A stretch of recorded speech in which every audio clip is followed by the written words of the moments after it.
Texas A&M has a superpower. If Texas allows them to use it, the Longhorns are in trouble. What is it? Let's dive in next on Locked On Longhorns. Intro.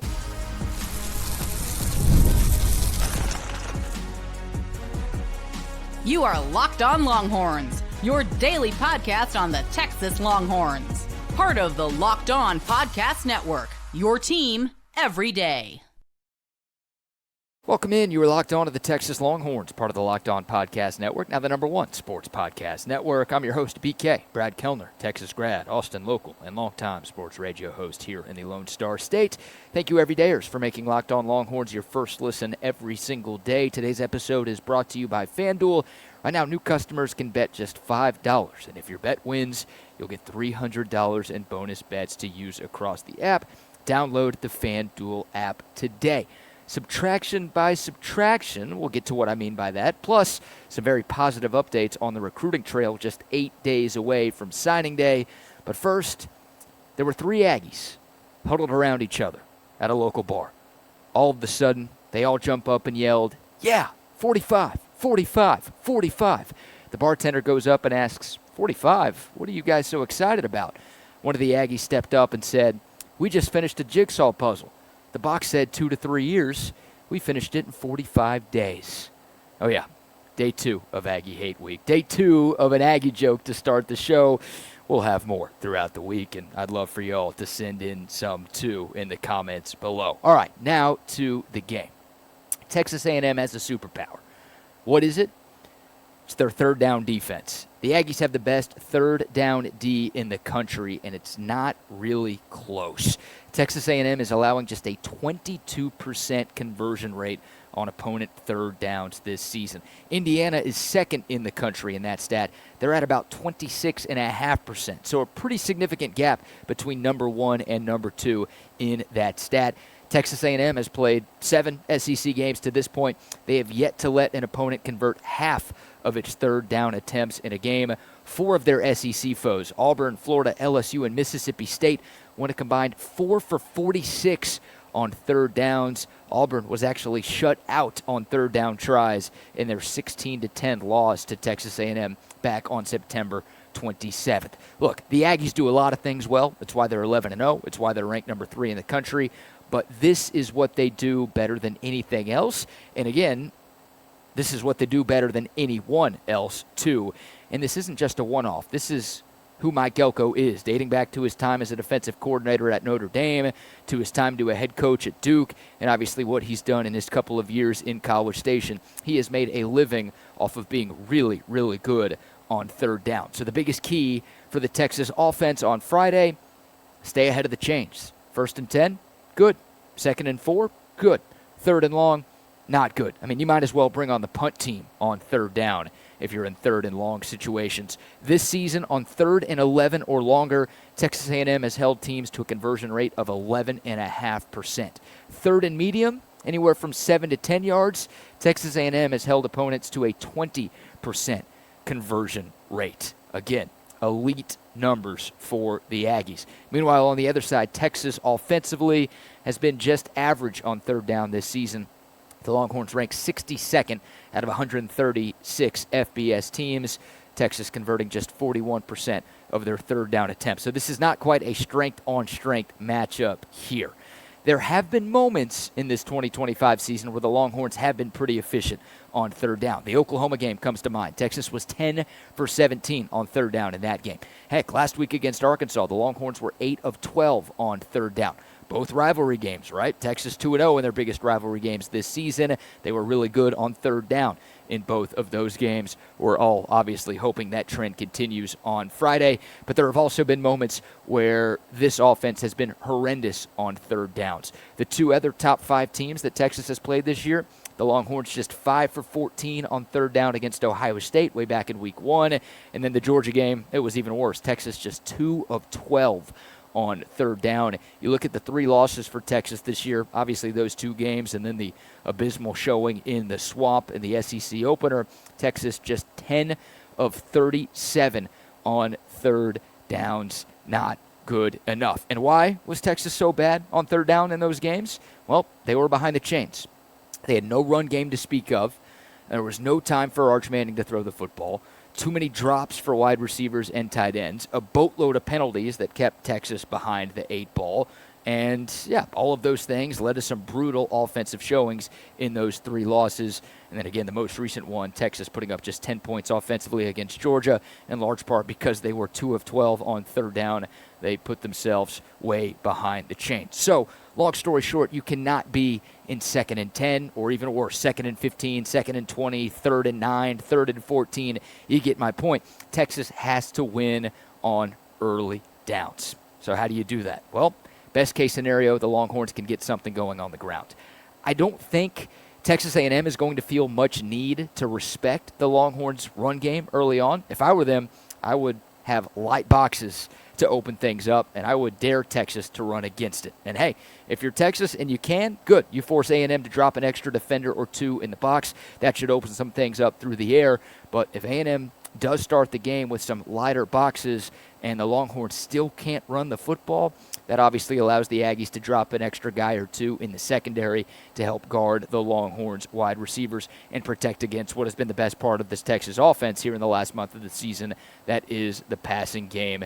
So, again, if you're the Longhorns, if you can establish some semblance of a running game on Friday night, that's going to make life so much easier for number 16 and also for Steve Sarkisian as an offensive play caller as well. You do not want to be one-dimensional against a team as good as Texas A&M.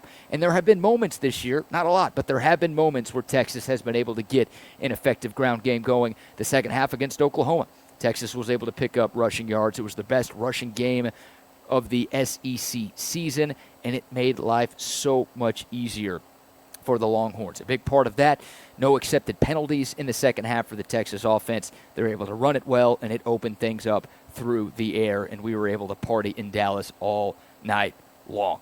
Another reason why you want to stay out of 3rd and long, or just and long situations in general, the Texas A&M pass rush is elite, and the Aggies are 2nd in the country in sacks per game this season. The Longhorns have obviously been really good in that department here in 2025. Texas A&M has been even better. The Aggies also have the SEC's sack leader with Cassius Howell. You let them pin their ears back and get after you on 3rd and long, bad things are going to happen. And you combine that with the shakiness of this Texas offensive line, that is not where you want to live.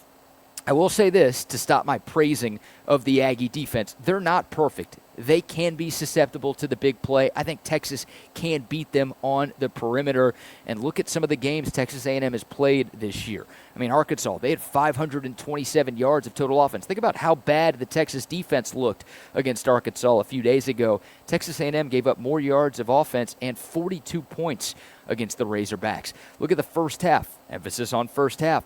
In the South Carolina game, tons of chunk plays for the Gamecocks in College Station. Hell, when A&M played UTSA early in the year, the Roadrunners had a running back go for 177 yards and 2 touchdowns on only 16 carries.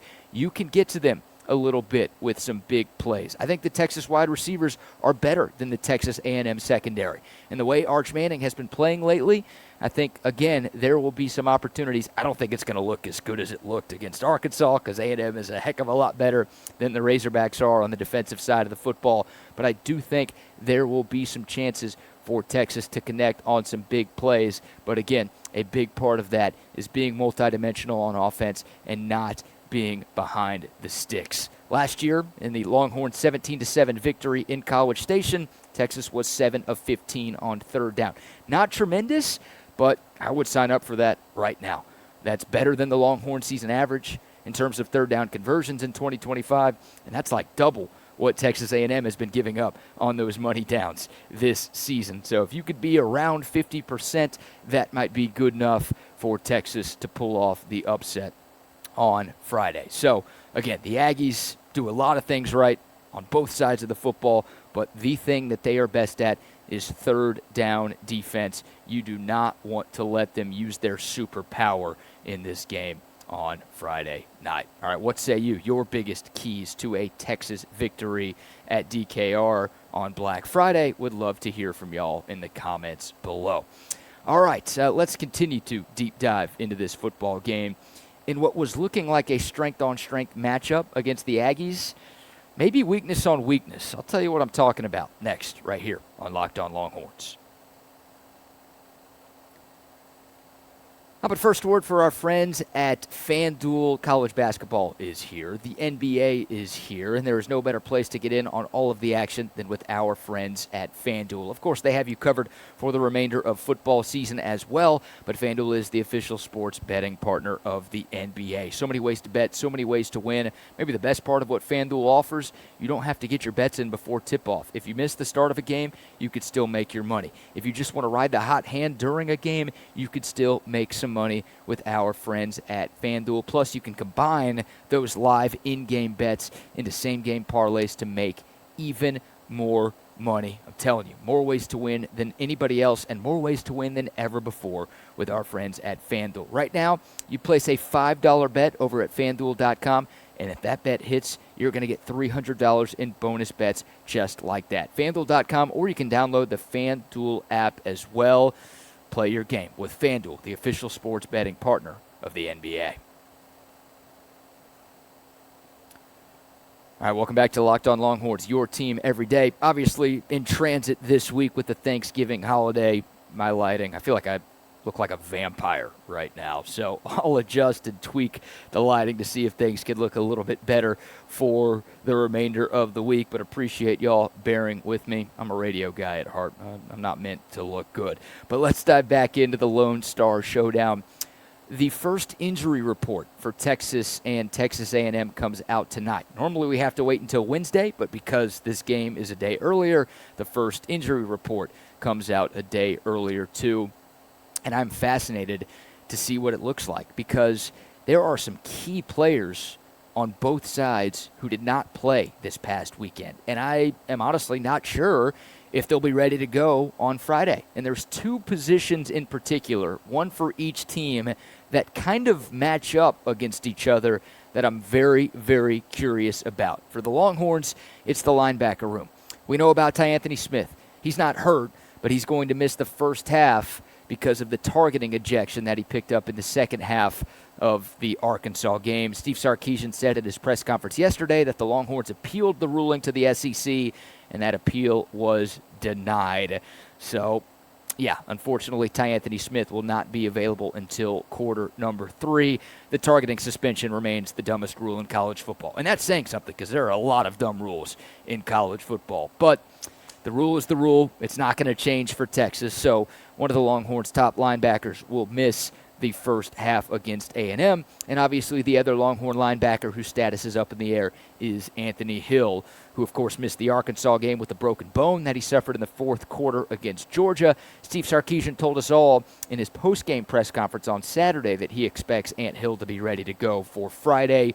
At yesterday's press conference, Steve Sarkisian said there were no updates on Anthony Hill's status. Texas is practicing in the afternoon this week. Normally they practice in the morning, so Steve Sarkisian goes straight from practice to the press conference this week. I guess because the game is, a Friday night, Texas changing things up a little bit, practicing later in the day. So Steve Sarkisian talked to the press before there was a Longhorn practice this week before Texas A&M. So I'm going to hope that no news is good news, right? Sark on Saturday said he thinks Ant Hill is going to be fine, and then he's telling us that there's no updates on a Monday, so maybe that's wishful thinking, but I'm going to trust the coach, and I don't think y'all need to tell me I don't think y'all need me to tell you how important Anthony Hill is. Y'all don't need to tell me. I realize it.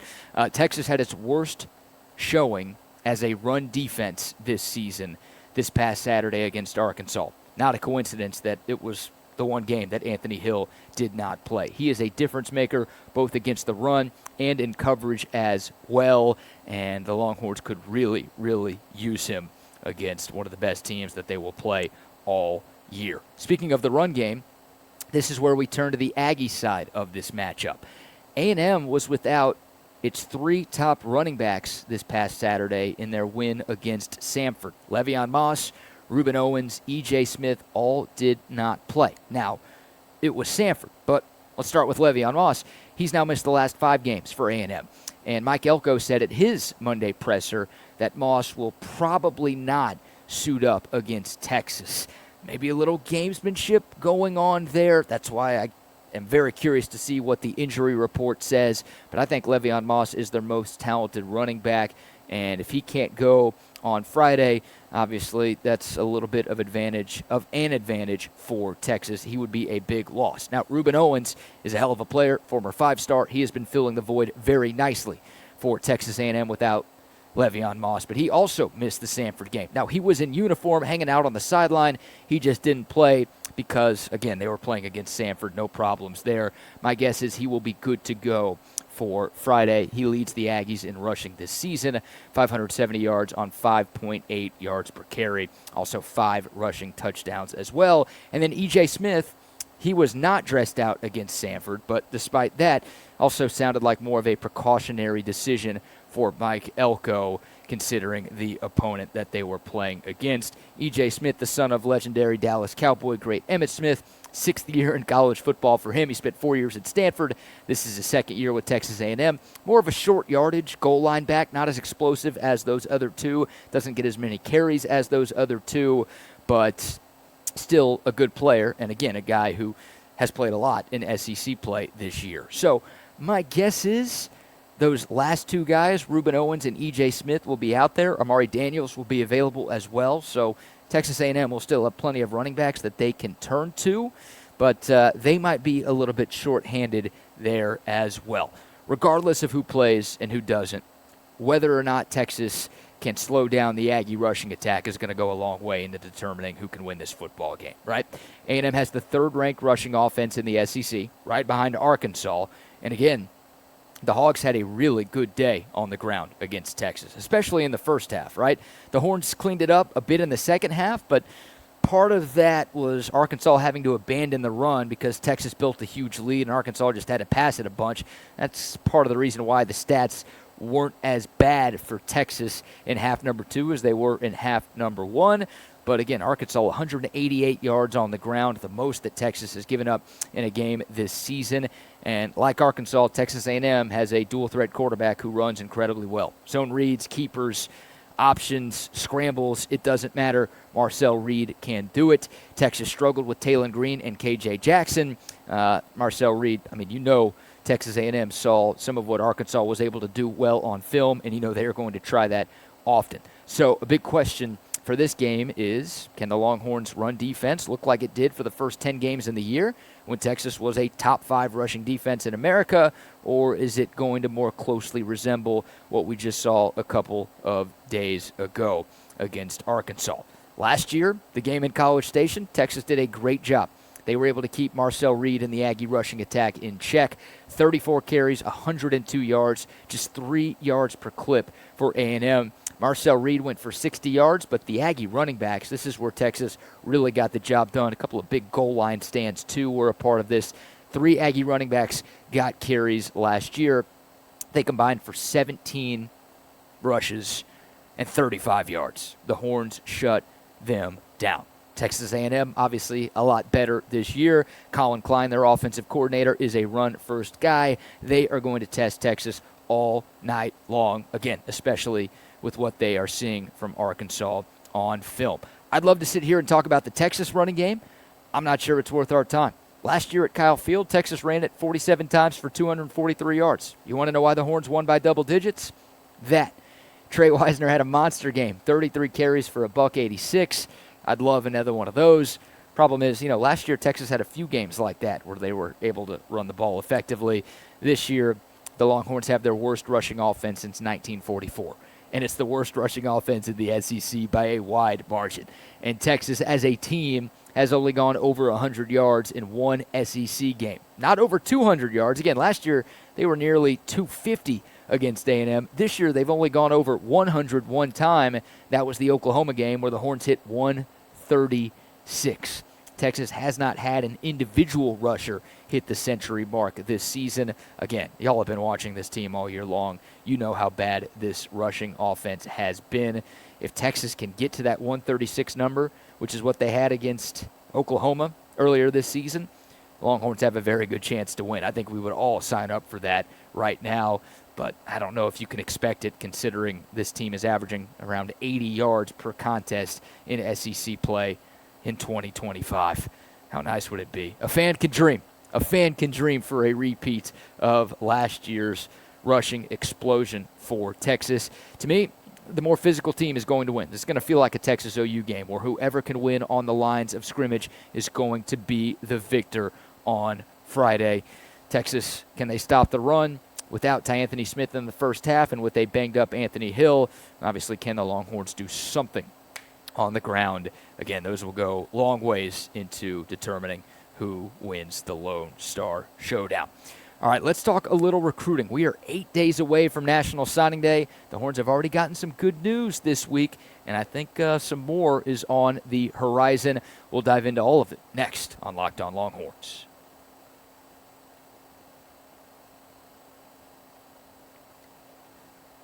All right, welcome back to Locked On Longhorns, your team every day. Final segment of a Tuesday show. Let's talk recruiting as National Signing Day is just 1 week from tomorrow. And Texas has already gotten some really good news for the class of 2026 this week, only here on a Tuesday.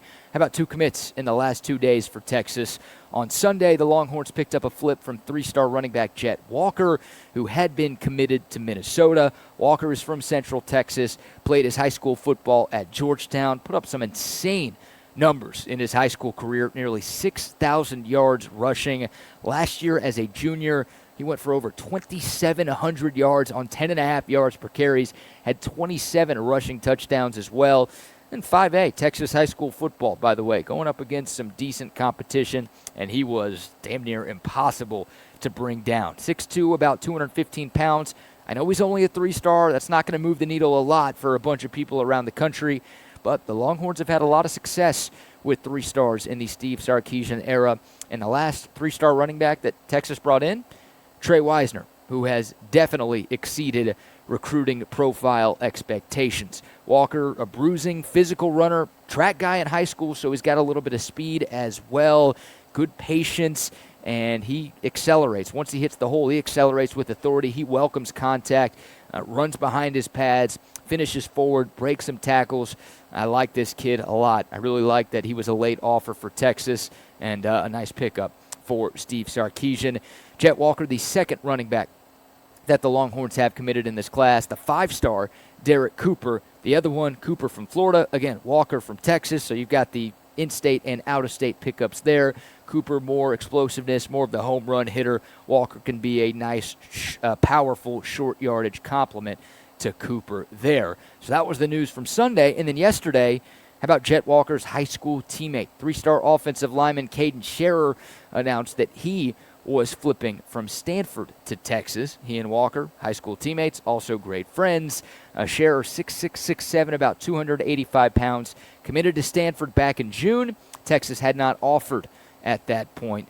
Scherer grew up a big Longhorn fan, so when the offer did come a couple of weeks ago, it was tough to turn down. Sometimes it's hard to get guys to flip from Stanford because of just how good of a school it is, but Stanford football is in a rut right now. New coach coming in, and again, Scherer being close to home, growing up a Texas fan, he could not turn down the opportunity to play for his hometown team. He was on campus for the Arkansas game this past weekend. I guess the official visit went pretty well because he ended up, again, committing to Texas yesterday. So he is the 4th offensive lineman pickup in this class. John Turntine III, Max Wright, and Nicholas Robertson, the other 3 offensive linemen that the Longhorns have as of right now. Speaking of right now, as it stands right now, the Longhorns have 23 players committed in the 26 cycle. By the time next Wednesday is over, I think that number will be closer to 25 or 26. So, how are the Horns going to get there? Well, how about a couple of more flip candidates that you should know about? I'm going to give you 2 more in this segment, and then we might need an update later this week. But 2 names who aren't a part of this class right now that I feel very good about eventually signing with Texas when it's all said and done next week. Starting with cornerback Josiah Vilmel, former Oklahoma State commit. He actually decommitted from the Cowboys right after Mike Gundy got canned in late September. Vilmel, 6'1", 185, 3-star corner from the Fort Bend area near Houston. Texas offered him earlier this month. He was in town for the Arkansas game as well, had a great visit, and he told insiders on Sunday that the Longhorns are currently the leader in his recruitment. Cal was also in the mix. Cal just fired its head coach a couple of days ago, so that's good news for Texas. Kansas State, another team that's in the mix. I think Vilmel was scheduled to take a visit there this week, this weekend, I should say. We will see if that still happens, but at this point, I'd be pretty surprised if he is not a Longhorn come next Wednesday. He doesn't seem turned off by the fact that Texas offered pretty late in the cycle. Another Texas kid, that's a great offer for him, and would be a nice add at corner for Texas. And then the last name we'll talk about today, Jamarian Carlton, the four-star defensive lineman, current Baylor commit. Big-time guy. We talked about him a lot over the summer. Texas was going after him hard. Ended up committing to Baylor a couple of months ago. Top 100 player in the country. Plays his high school ball at Temple, which is kind of right smack dab in between Austin and Waco. 6'4", 6'5", 260 pounds. Baylor's in a weird spot right now, y'all. They did come out and give Dave Aranda the vote of confidence over the weekend, but I will say this. Number one, the vote of confidence hasn't always meant anything. See Tom Herman in 2020. And also, Baylor's about to hire a new AD. So he or she may want a new football coach in there. They might not like Dave Aranda. They want to start clean, and Aranda might be gone. Even if Aranda does come back in 2026, we know that his seat is going to be scorching. So Carlton would very likely have to deal with a coaching change early in his college career if he does end up signing with Baylor. Maybe he doesn't care about that. I think he does. Texas has been gaining a lot of momentum late in this one. Carlton was also here for Arkansas, and apparently he's going to be in Austin for the A&M game. So 2 visits in a row right before National Signing Day.